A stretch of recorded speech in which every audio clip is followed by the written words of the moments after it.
இவங்களோ வடிவமைப்புல இருக்க புத்திசாலித்தனம் உள்ளுக்குள்ள நிலையான வெப்பநிலையையும் ஈரப்பதத்தையும் உறுதி செய்யுது.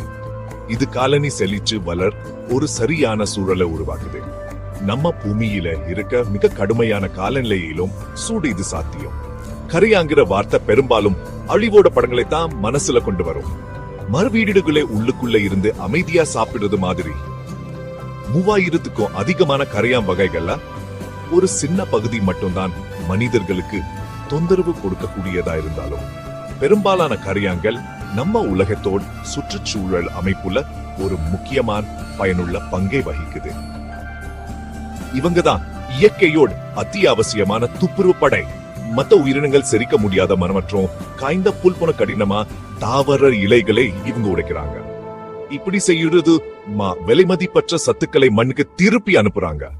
இது மண்ணை வளமாக்கி புதுசா உயிர்கள் வளர உதவுது. கரை யாங்கள் இல்லன்னா நம்ம காடுகளும் சமவெளிகளும் செத்து போன கரிம பொருட்களா நிரம்பி வரியும். வாழ்க்கை சக்கரம் நின்னு போயிடும். எல்லா வகையிலும் இவங்க இயற்கையின் கண்ணுக்கு தெரியாத ஹீரோக்க.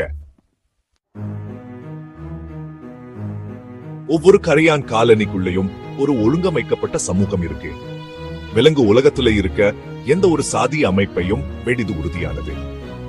இந்த பெரிய சமூகத்தோட மையத்துல ராஜா மற்றும் ராணி இருக்காங்க. ராணி தான் காலனியோட உயிர் நாடி. நம்ப முடியாத அளவுக்கு முட்டையிடும் எந்திரம் இவங்க.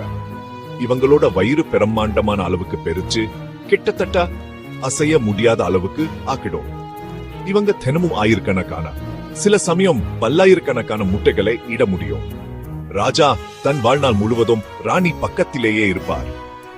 தொடர்ச்சியா புது காலனி உறுப்பினர்கள் உருவாகிற உறுதி செய்ய குறிப்பிட்ட கால இடைவெளியில ராணியோட இணைவார்.